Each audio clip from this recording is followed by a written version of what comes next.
If you're wanting to get your students' attention and help them get engaged, this episode is for you. Episode 755, How to Use Gamification for Attention-Getting Fun Learning. Teachers, do you have a Donors Choose project? Are you seeking funding? Today's sponsor, Advancement Courses, is donating 10% of the proceeds from their courses to help fund projects like yours. Stay tuned at the end of the show and learn how you can submit your courses for funding consideration. Welcome to the 10-Minute Teacher Podcast, hosted by author, educator, speaker, and mom, the Cool Cat teacher, Vicki Davis. So today we're talking with a fourth grade teacher, Paolo Tolomeo. He is entering his 16th year of teaching. And Paolo, you've really gotten into gamification of your classroom. Now, I do want to let you talk a little bit about how kind of you jumped in and built your PLN. And this is really cool. I had no idea that what you told me before the show, but tell us. Well, 3 years ago, after 13 years in the classroom, you start to look for ways of refreshing things and start thinking like, there's got to be a different way to do this. You can't just keep doing the same thing year after year. There's got to be ways of growing it. So I started listening to podcasts. And so I looked up the education podcast and stumbled upon Vicki Davis and the 10-Minute Podcast. And I was like, all right, let's give this a shot. So as I was listening to all of your various interviews, I stumbled upon an interview with Michael Matera in there, and I thought this gamification sounds pretty interesting. So I started following his podcast and listening to Mr. Matera, and then listening to him for a while. I was introduced to Mr. Meehan and started listening to John Meehan and his podcasts. And so thank you very much, Vicki, for just giving a platform for teachers to share their stories. This isn't about necessarily you, so you're giving everyone else a chance to hey, everyone listen to this podcast, meet some other teachers and gain some ideas. And that happened at actually the beginning of a summer.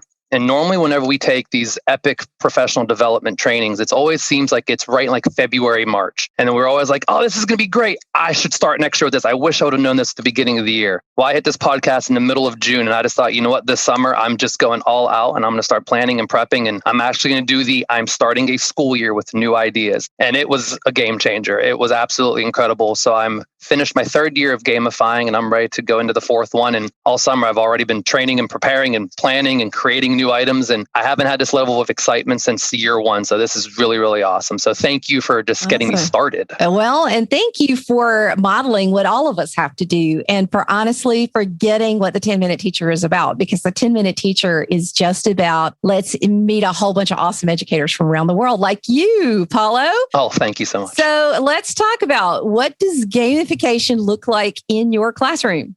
So gamification, a lot of people have the misconception that it's all about we play games. And sure, there's educational games and academic games we play in the classroom, but for the most part, you take ideas that are popularized in games. Growing up, I was huge into video games. I played all the football games. I played the Madden games and college football games. But the biggest part about it was the storyline that I would get into. So I would do career mode where I would create my stadium and create my team and charge different prices for concessions and follow my team over numerous years. And so you're excited about the moment you're playing it, but it was all part of a greater storyline. And that's what I was always enthralled in. And any type of role player game or any games now that are popularized, kids get enthralled in the story. They're collecting items, they're collecting characters, and they're leveling up their characters. And there's so many companies that have utilized that gamification process and that idea in their practice. And I started looking and listening to all these podcasts and reading the books. And I was just I don't understand why we're not doing this in the classroom. Why can't we take these same ideas? So I'm an English writing major that went into elementary education. And I was like, this is my English writing major. Let's create a story. So I created a storyline that my class follows throughout the school year.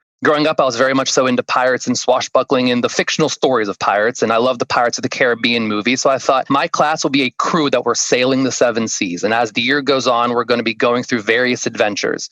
So I do a big onboarding activity at the beginning of the year, and we do get to know you activities, and we do an origin story. So I ask the kids the origin of their names. And for many of the kids, no one's ever asked them who they were named after, what their name even means. So that's their homework assignment. Find out who you were named after, what your name even means. And then we come in and we talk about your origin story. And then I kick off our story. I'm like, well, we're going to become members of this crew. We're going to be writing your own fictionalized origin story. And right from the get-go, the kids are into it. They're like, we're making up characters. I'm like, yes, you can create your own gamer tag. You create your own character, your own persona for this game, these characters. And they get excited about it. And that's our first writing piece. So on the second day of school, we're doing a creative writing piece in fourth grade. And the kids are just geeking out over it. They're begging, can I do this later on? Can I do this for homework? I'm like, sure. If you insist, go ahead and work on this at home. But you don't have to. but they're into it. And then from here, just as the year goes on, we just keep adding different elements into our storyline. And the kids get so excited about it and they're enthralled. And even this past school year, with the way things were and all the changes and the things that were basically taken from us having to go remote in various times, the kids were still asking, like, well, are we still going to do boss battles? Could we still do this? Like, yes, absolutely. They were asking for more because they were sucked into the story. School should be an exciting adventure for the kids, not just say, tomorrow we have a test. No, tomorrow we have a boss battle. Today we have a training session. We're preparing for that. And that right there, the content is the same. The assessment is the same. It's just the story behind it. So seeing that change for my students in the first year of gamification was eye-opening. Even within the first month, I was like, oh my goodness gracious, why haven't I been doing this for the first 13 years? So now I've just been getting more and more excited about it. So I keep building it more and more and sucking more teachers into it. I've got a bunch of teachers on my fourth grade team who are gamifying now, and our learning support inclusion teacher is going to be gamifying this upcoming school year. And so it's become an awesome adventure. You know, some people think that gamifying means we use points. That's so not it, is it? No. So, and I tell everyone, like, the grades in my classroom and our game are completely separate. They have zero relationship to each other. However, in our game, we have things called side quests, for instance, and the kids do it for XP. And the XP, they get like their points, but those points count for them to cash in for like class rewards. So some people do dollars, some people do class dojo points, some people do whatever your reward system is. They earn XP, and they can use that for like gum for a day, wearing a hat for a day. And that's all it really is. I put very little effort into the reward system on it. The kids just get excited because they're leveling up. And with those levels, not a lot comes with it. They just like to be able to say, I'm a Buccaneer now. I'm like, yes, you are. Enjoy. And there's not a whole lot that goes with it. Same thing in a video game. When you get to different levels in a video game, there's no special rewards. You don't leave your basement suddenly now with more power. It's just you have that knowledge that you made it that far. You've progressed. You can actually see that progression. In school, we see the kids get an A and they're like, great, it's an A. Then they move on to the next assessment. But now they're like, I won that boss battle. And they have some type of tangible reward mentally that they think they've accomplished this huge task. And it's great that they've done that. And what ends up happening now is the kids want to do better. So they start doing more work. And they start asking, Mr. T, can we have more side quests? And side quests are basically just like bonus activities that aren't for grades. They're just for their XP that just counts towards our game. But they're actively engaging in these extra learning experiences because they want to level up more, and tricking them now. They're learning more because every one of their side quests. One of my students at the end of the year last year said, dude, you tricked us. I'm like, how? Like, every side quest was related to school. And I was like, what are you talking about? They're like, we had a Minecraft side quest, but we had to create a scene from our favorite novel and explain the importance of that. That's reading. I was like, oh, yes, it was. And then we had all of their Easter eggs that were hidden were math challenges. Like, every one of these was about school. I was like, yes, it was. But they were excited about doing that because it was a different story that went along with it. It wasn't just like, I wasn't making the activities bigger. I wasn't giving big rewards. I wasn't going to the store and going broke trying to fill up a treasure chest or anything. It was just, they were getting XP. It's like, great, you get 50 XP, boom, done. And that was the big celebration moment for them, which was wonderful to see that. Okay, so two things. First of all, you've mentioned boss battle multiple times. How does a boss battle work in your classroom? So in my classroom, what I did was I created these mini boss battles so students could sign up for them. And my boss battles were simply, they would answer questions about either a reading assignment or math questions about our current unit. So I would take a reading assessment. And what I had my class do this year, we explored the 7 wonders of the world. One of our final activities was they were going to create their own wonder of the world in Minecraft. And they were going to do a presentation to the class explaining the construction, explaining the process and the teamwork that went behind it. So one of the boss battles for every unit was they would learn about Machu Picchu, or they would learn about Petra, or about the Colosseum. And then they would do a reading assignment on there. And then they would take a boss battle, which was just a comprehension assessment on that. Completely optional. But more than half my class decided to take on this extra activity. I also had boss battles, which again were just comprehension assessments on math. So each unit, I'd make an assessment that the kids would answer questions on. If they got the question correct, they would roll a die to determine if they got a hit on the boss. And then I had a Google sheet up on the board, and we had animations, and we had a wheel that they would spin for prizes, which was like their items. But they were just math assessments and reading comprehension assessments that the kids willingly were prepping for. And they're like, I've never studied so hard for a test. I'm like, this isn't a test. This is a boss battle. No. But they all coincided with our units. So at the end of the unit, we were doing a math assessment. And one of my students was like, dude, this was like the same types of questions as the boss battle. And other kids heard that, like, well, that's not fair. So then more kids were doing the boss battles and more kids were studying because they wanted to be successful. So my boss battles were basically assessments that I just put a different name to them. We created different characters throughout the year. Like, we battled Davy Jones from Pirates of the Caribbean. So I put a picture of him on the board and I said, that's who you're battling. Here's our assessment. And the kids got so excited. They'd come sit in the front of the room. We had a little table with like 2 big dice, and they would sit there in front of the class and they would do it on their paper, on their computer, and everyone would watch them and start cheering for them every time they got a question. And so that's all it was. I took what I've already done. I didn't create anything new. There wasn't a whole lot of, oh no, I got to recreate everything from scratch. I took assessments I've already used. I've taken reading assignments I've done, just bonus side activities that we don't have time to do in the classroom. Those fun things that you're just like, let's create a trading card about an animal and their various adaptations. Sometimes we don't have time to fit that in the classroom. So instead, this is a side quest. Do it if you want to. And more likely than not, a lot of the kids started doing these extra activities that I would love to do in the classroom, but just unfortunately, we always seem to run out of time. Yeah. Seems like even if we had 360 days with those kids, we wouldn't have enough time to finish all these activities. So just using those same exact activities, just putting a different storyline on them, and they were just so much more engaged and excited to take those on. That's awesome. Second question is, how do you track all this? So I have a spreadsheet, and I got it from Mr. Matera, and he's got an awesome spreadsheet that he created, and he has his EMC2 learning platform with John Meehan. And so just having a little spreadsheet, and then I also use Class Dojo, where I'm able to give the kids their points on Class Dojo. That way I remember later on at the end of the day, like I have to make sure I give these kids this XP. And it takes very little time up front. Our schedule at the very end of the day, we have our bus dismissal time where the kids are able to work independently. And that's when I have them working on their side quests or some team activities. And usually I'll have a student sit with me and we'll go through our spreadsheet. We'll make sure we update everyone's XP. And that takes all of 2 to 3 minutes. Once you have everything laid out, it's like, here's my class roster. It's just a matter of just typing in the numbers and then you're done. And then I was able to share a link with all of the kids so they can track their own progress. They can see what level they were. And so they got excited. I had kids who were bookmarking their tracking page and they were constantly checking at the end. They're like, oh, I'm seeing how many points I have now. How close am I to leveling up? And it was just that excitement. And they're like, oh, what kind of activity can I do now? And I would say, oh, well, you know where to find our side quest. It's on my website. Click on there. And again, it's just bonus challenge activities that we would normally do in the classroom. I'm like, I don't have time to touch on this migration project. So I'm going to make that into a side quest instead. And kids were doing it. And that was really it. Honestly, it's just creating a Google spreadsheet or an Excel spreadsheet and just typing in the numbers at the end of the day. Okay. So one other question, Paolo, is what kind of mistakes did you make with gamification your first year?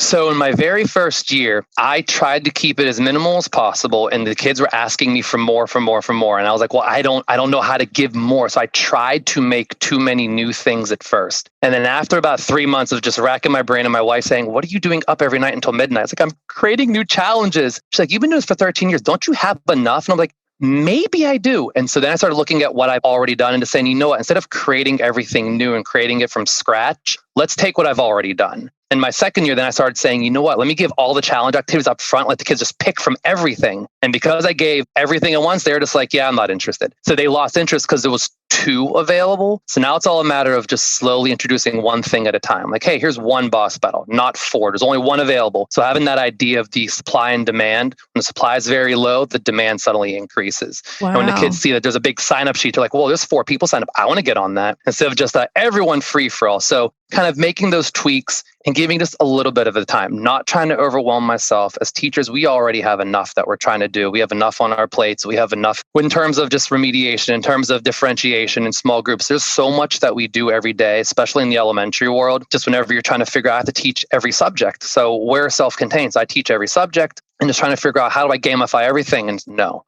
I don't gamify my teaching. My math lessons are a math lesson. I model, we work in small groups, we do 3-act tasks, we do everything that good education should look like. But in the background, we have a storyline going. The kids know, like, if I do well on this task, I know that's going to help me on my boss battle at the end of the week. And so just kind of thinking about, I don't need to gamify every lesson. Every class doesn't need to be me coming in dressed as a pirate and teaching a reading. Like, we read novels. We read Esperanza Rising by Pam Munoz-Ryan. And one of the side quests was create a Minecraft novel scene side quest. And so I had students who recreated the entire novel in Minecraft, and they took the class through a 30-minute tour of the entire thing. And they did all that in their free time. My side quest was create a scene in Minecraft. And that was all the work I put into it. The kids then, they're the ones who took it. And I realized that in gamification, the teacher doesn't need to be the one who's creating everything. We just need to open it up and show the kids, like, hey, you have room to be creative.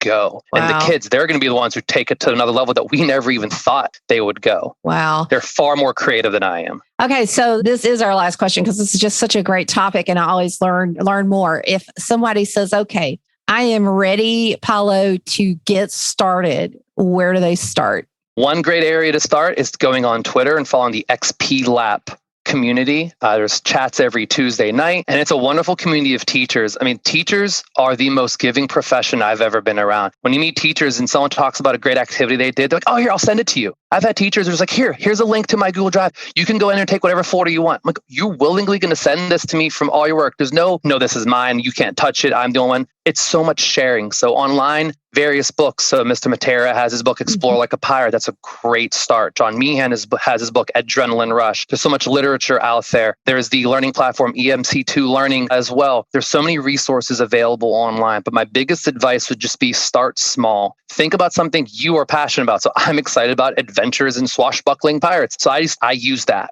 Our learning support teacher is really into camping. So her theme this year is the kids are camping. So I said, she's going to have my students, they're going to be a special infantry that's going to be going to explore uncharted territories in her classroom. So that way they can give the class a heads up if it's safe to go travel to this land. So they'll be camping out. She's doing camping. Another teacher does the Harry Potter theme across the hall for me. And another fourth grade teacher has Greek mythology as his theme. So finding something that you're passionate about, because when you bring that excitement into your story, the kids get sucked into the story as well. And that makes it even better for everyone involved. Well, that's awesome. Yes, Twitter is a great way to connect. XP Lap is another chat. And Paolo, it's awesome. I love seeing your excitement. And it's time for some excitement, isn't it? Oh, absolutely. And again, that excitement translates to the kids. I had a parent come in onto one of our meetings. We were using Microsoft Teams. He said, I'm trying to play basketball with my kid. And he's saying he's got to do a boss battle. What's happening here? And it's on the computer. I was like, sorry, we'll be done in a minute. He goes, all right. And so the kid's at home in his room screaming and cheering with every question. Like that excitement was at home on a Zoom call. So it's just exciting. And obviously, of course, continue listening to the 10-Minute Teacher podcast, because this is where you can find the best information and some of the best teachers. That's right, because it's teachers all over the world doing remarkable things like you. So thanks for coming on the show. Oh, thank you so much for having me. Teachers, tell everyone you know to submit their Donors Choose projects to coolcatteacher.com/give between August 18th and September 24th, 2021. And you might be chosen to have your projects funded.